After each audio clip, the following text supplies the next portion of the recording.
So 2.5, we're talking about linear functions. Excuse me.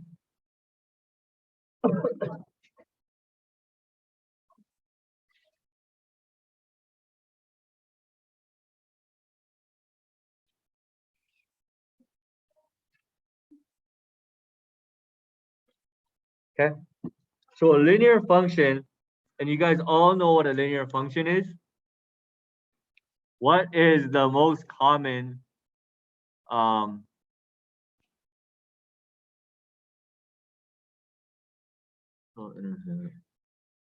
form of a linear function?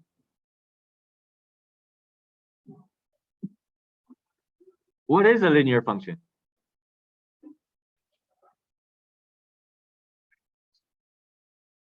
Again, you guys know this, but you guys don't know that you guys know this. Yes. Yeah, it makes it a line, right? Makes a line. That's a linear function. Linear just means line, right? So we are just making a line. What is the most common form of a line?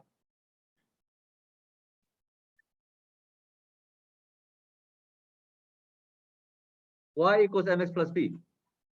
Yeah. Okay. Where again, your m is your slope, and b is your y-intercept.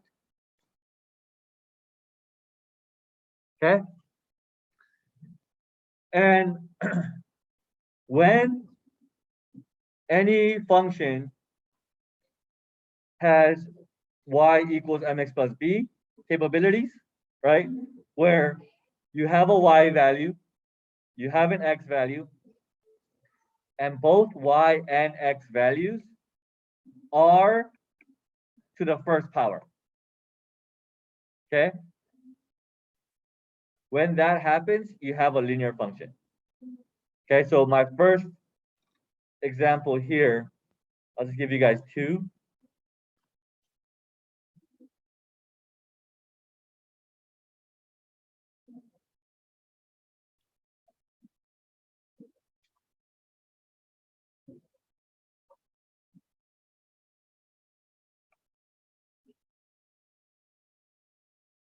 Is this a linear function? Is A a linear function? Yes, it is, right? Because in x, y equals mx plus b, I could rewrite this as 3x plus 2 equals y. Yeah? So that's a yes. Is this a linear function?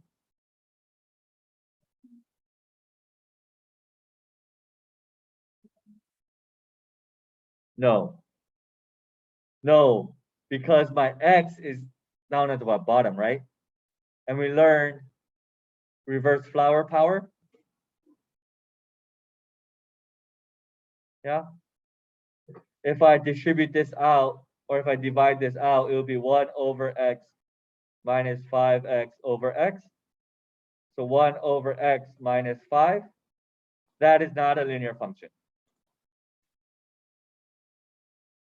Okay? Is this a linear function?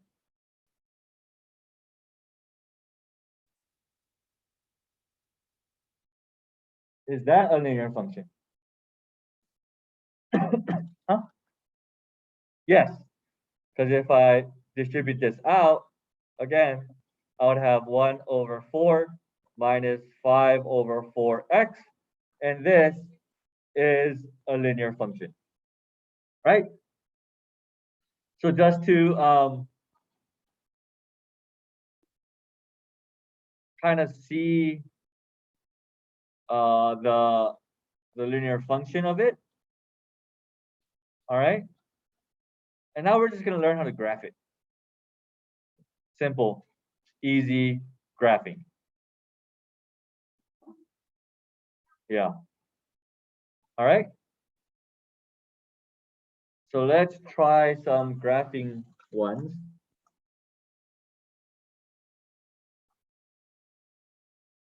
Okay. I can't believe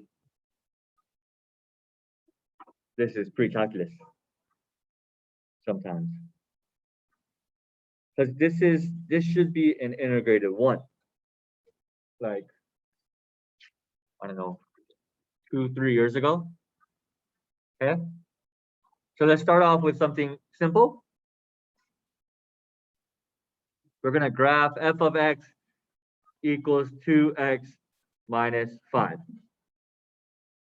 Okay. Where do I start? Huh? The y-intercept, which is here, my slope is 2, my y-intercept equals -5. Remember, it's mx plus b. Yeah. So I'm going to start off with my y-intercept at 5, -5, right here. And since my slope is 2, this is 2 over 1, rise over run. Yeah. Slope is also rise over run. So if my rise over run equals 2 over 1, right?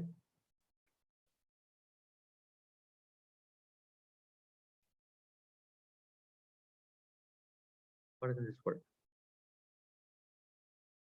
If my slope is, or if my rise over run is 2 over 1, I'm going to rise +2, which is up 2 units, and then go over +1, which is to the right 1 unit.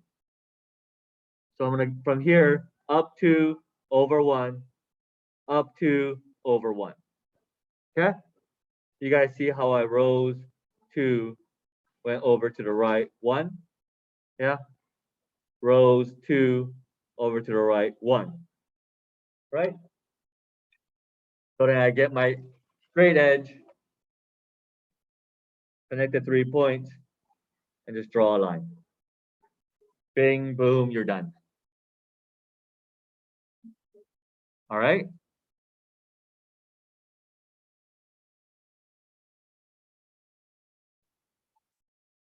Okay. Let's try something a little bit more difficult. Number 21.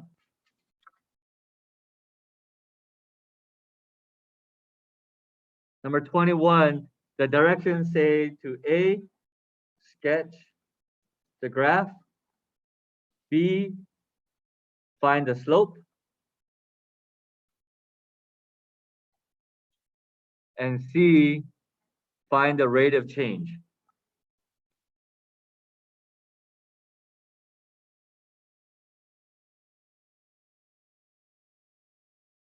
Okay, so those are the directions.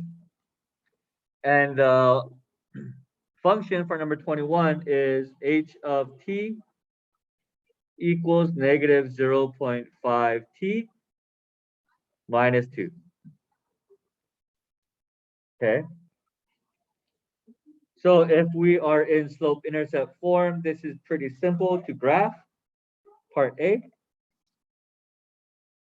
It is a linear function because my x has a power of 1 and I have a y value. So I'm going to start off with my b value, my y-intercept at -2, and my slope, which is rise over run, equals -0.5, right?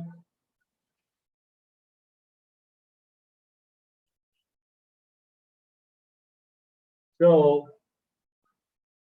I'm gonna manually zoom in. I don't know what's going on with mine. Okay, so I have y-intercept at -2. My rise over run is 0.5. Am I gonna go up 0.5? It's easier for us to change this to a fraction. So 0.5 is what? -0.5 is? Honey?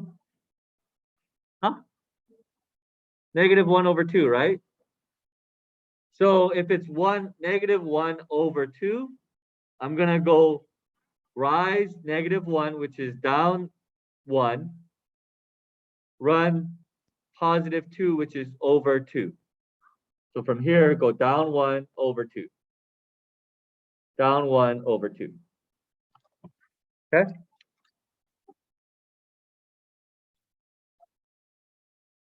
And there is my line. The slope, we already found out, is -1/2. The average rate of change, what is the average rate of change?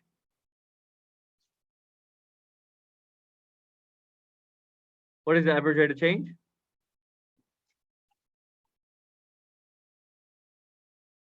Huh? It's also -1/2. Because the average rate of change equals slope. Right? Questions on this? No? And that's the basics of 2.5, guys. I might give you like a curveball here and there, but try it. And if you guys have any questions, just come back on Wednesday and we'll hit those. Okay? That is 2.5.